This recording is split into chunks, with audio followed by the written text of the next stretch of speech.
من دکتۆر زانا معروف شێخانی پسپۆری نەشتەرگەری گورچیلە و میزەڕۆ ڕۆژانە لە نەخۆشخانەی میهرەبانی لە خزمەتی چارەخوازانداین.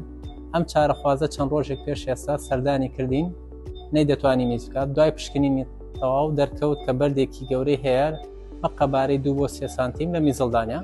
ئێستا هەڵەستین بە نەشتەرگەری ئەو بەردە لە ڕێگای نازوورۆ دەریێنین و پاڵپشت بە لێزەر.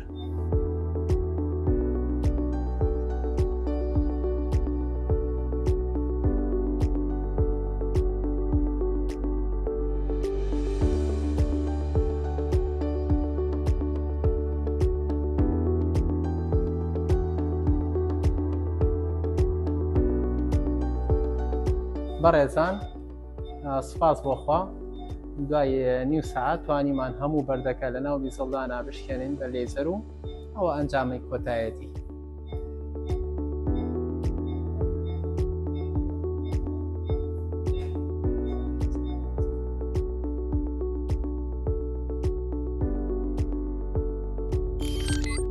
میهرەبانی دڵسۆزی و لێزانی